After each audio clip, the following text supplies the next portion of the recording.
Completely honest with you, today's video was originally going to be about another topic as the news surrounding the Lahaina fire in Maui seems to be tapering away. But I ran across the following video and I felt compelled to bring it to your attention right away. I believe it should be front page news. Take a look. Now an update this morning on the water in upcountry Maui. The first time toluene was detected in water samples taken from the Upper Kula treatment plant. The lab reports are from August 14th and 16th and detected trace amounts well below the federal and state maximum contaminant level of 1,000 parts per billion. So the Department of Health and Maui Department of Water Supply say the water system is still in compliance for drinking water.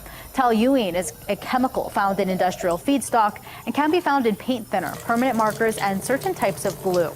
Despite the trace amounts of toluene being within drinking water standards, the unsafe water advisory remains in effect for Kula as well as Lahaina. So if you're in those areas, don't use the water from the tap. Instead, use bottled water to drink, brush your teeth, make ice, and prepare your food. The county is continuing to test the water. Did you catch that? Toluene, I apologize if I butchered that, but toluene is in the water. What they failed to tell you is that toluene is commonly referred to as TNT. Yes, the same TNT that you find in dynamite or explosives. Let's read what Wikipedia says about this chemical. TNT is occasionally used as a reagent in chemical synthesis, but it is best known as an explosive material with convenient handling properties. The explosive yield of TNT is considered to be the standard comparative convention of bombs and asteroid impacts. In chemistry, TNT is used to generate charge transfer salts. Now, why in the world would TNT be found in the public water supply in Maui? So there's an explosive chemical in the water there, and just to make it even more confusing for locals, the media is now telling them this. New at 9, Maui's Department of Water Supply says water in parts of Upper Kula is now safe to use. The unsafe water advisory has been lifted for Zone 1, shown in green on this map. Officials say after multiple rounds of testing and water sampling, no fire-related contaminants were found in the water. Water is still unsafe to drink in other parts of Upper Kula, shown here in purple. This news agency also had another interesting story. This one blames China for the misinformation on the Maui fire. Many people may go online and buy products or even get news from China. But they may not know that information is coming from a foreign country. And along with information, there can also be disinformation, as we found out with the Maui fire. Unlike looking at a label to see where a product comes from, tracking down the source for news is harder. And in the days following the devastating Maui fires, as people look for clues to the cause, there were some outlandish conspiracy theory claims being made and shared on social media. Some of those involved a secret weather weapon being tested by the United States. That was false information, and the source of it was ultimately traced back to China, according to the New York Times. It seems this same message is being broadcast among all of the media outlets in Hawaii right now. A disinformation campaign immediately after the Maui wildfires was spread by China and Russia. That campaign made the government's response to the disaster even more difficult. Well, Mark and Ash, from weather warfare to floating bodies on another island, thousands of missing children to a Maui land grab, experts say the online posts can start as genuine concern, but that China and Russia are now using artificial intelligence to amplify it, spread fear and distrust in government. Hawaii Governor Josh Green, well, he's not only blaming China, but also Russia for his own catastrophic Maui fire failures. When you start talking about laser beams and heat rays coming from space that would take out people in Maui, come on, let's get real. Governor Green said on HNN Spotlight Now he'll take disinformation concerns to the president. They used that to sow discontent and doubt, suggesting to our own social media types that there were thousands of children gone, or that we would want that. It's disappointing. The world has to get better. Gemini said, "Newsflash, a lot of us don't trust the government based on our own experiences. We don't need Russia or China to tell us what to think. Quit deflecting and take accountability, fake state of Hawaii." Just to make it clear to Josh Green, the following videos are not misinformation. All she had to do is make a right turn and she would be safe, but the police would not let her turn right. Nobody was turning right. They turned her back and directed her back towards Lahaina to come north out here. The thing that got her, she took a picture in her rearview mirror It showed all of these cars coming into Lahaina. They were going into a death trap. Are you okay, doctor? Yeah. It's just, you think of the people that were hurt. Yesterday we got a man who went into Lahaina and found his son and his dog dead, 15-year-old. That's the story I told you when we were giving him food. And that's a man that just, I can't believe his eyes. And he just came up here and he wanted food. And I rallied around him and everybody came together and hugged him. And we gave him so much food and so many things. We were holding off on giving some stoves out just to keep it here so we can cook for everybody. Yeah. But we gave that up because we felt that like that would make it better. I don't know. It was so sad. It's so sad for him. Green has released more numbers, claiming only a total of 115 people died in the fires and only 42 people are unaccounted for. Where are all the others? As I've said a couple times, our heart is broken 115 times as of now, which is to say we've had 115 lost family members.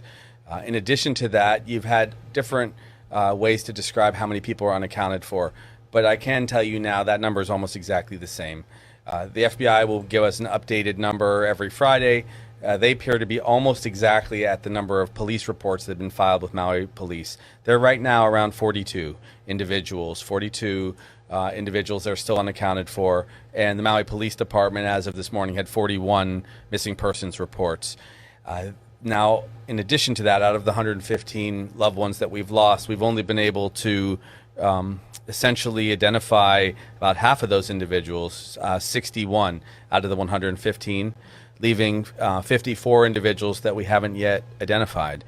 I went to the place where the doctors were trying to identify people, and it's tough in some cases. I mean, that's one of the most terrible things. So of the 42 people that the FBI are reporting still missing, I think many of those, if not all of them, are going to be a part of that 54 people that have not yet been identified. It takes a long time when you've had a disaster like we had with 9/11 or with this Lahaina fire. One viewer commented saying, "The government can declare the number of missing at any number they want, whatever makes them look best. There's no way to check their numbers. The higher the number, the more embarrassment and litigation they'll face. So they try to keep this number as low as possible." After allegedly being bullied, Josh Green's chief housing officer just resigned as well. The state chief housing officer, Nani Medeiros, is set to step down, according to a statement by Governor Josh Green. He says Nani Medeiros is a truly compassionate person who has worked tirelessly to help create novel solutions to house the homeless and build affordable homes in Hawaii, only to face a barrage of personal attacks in person and on social media. He says the bullying tactics that she was subjected to have no place in Hawaii and are absolutely contrary to our spirit of aloha. Governor Green created the chief housing officer position in January to focus on increasing affordable housing policies and programs in the state. His spokesperson says a replacement has not yet been named. One viewer said, "When people fear the government, there is tyranny. When the government fear the people, there is liberty. This is how it is supposed to work. Holding people accountable is not harassment." In what feels like a major cover-up, the EPA is now completing sweeps of Lahaina properties. Now, I don't know about you, but I'm not sure if they've ever done this on any other big fire in the US before. They are simply not allowing folks the right to go see the remains of their property for themselves to allow them closure. The Environmental Protection Agency says as of 6 p.m. today, they've completed sweeps of more than 506 parcels out of roughly 2,200. After the EPA finishes phase 1 of the Consolidated Debris Removal Program, phase 2 of the cleanup will begin, which includes removing all of the other fire-related debris. The Army Corps of Engineers is already preparing for the next phase of the plan. As EPA does their HHM, we're going in to assess with our team to understand the magnitude of how much we actually have to remove. Hali'i Vieira, born and raised in Lahaina, lost her childhood home in the fire. She says she wants to go back to her home. I know that everyone's probably thinking it's just ashes and there's nothing left, but it's just, I guess, closure, just going and being at my home, seeing if there is anything left, a picture. Yeah, a lot of our pictures were there. That's like the main thing, you know, we can replace sorry, we can replace clothes, we can replace food, but the sentimental things, like pictures and family jewelry and that sort of things. Samaritan's Purse, a nonprofit that's been helping with disaster recovery for more than 2 decades, is on Maui to help families sift through the debris. From contaminated water to toxic ash, just to top it all off, there's also the air quality issue. The State Health Department is now releasing raw air quality data. They warn that this information is, quote, preliminary and, quote, unvalidated, but they're getting it out of the interest of transparency, getting it out in the interest of transparency. They measured for chemicals like lead, arsenic, asbestos, and benzene at multiple locations in Lahaina and Kula, including King Kamehameha III Elementary and Gateway Center. It is too early to draw conclusions at this point, but we will post a link on our website as well so that you can look at the information yourself. Health officials also warned that the readings are for ambient air quality that could change if burned debris and dust are churned up and become airborne. Masks and other personal protective equipment are recommended in the area. Now get this, even though many say HECO is to blame for the fire, Hawaiian Electric might be asking customers to pay for the damage and recovery from the Maui fire. Hawaiian Electric Company may be asking customers to help pay to rebuild its infrastructure on Maui, even though it's getting a $95 million grant from the federal government. Meanwhile, whether the company's neglect or negligence contributed to the destruction is not part of the Attorney General's investigation. The PUC has to determine whether ratepayers should pay to rebuild these structures that fallen, or whether it's the responsibility of the utility because they did something wrong. Henry Curtis of Life Little Land says an investigation would look into whether HECO kept its maintenance promises. On a previous video, we saw Speaker Kevin McCarthy visit Lahaina on Maui, and during his press conference, some of you noticed the logo on his shirt. Here's Speaker of the House Kevin McCarthy at a press conference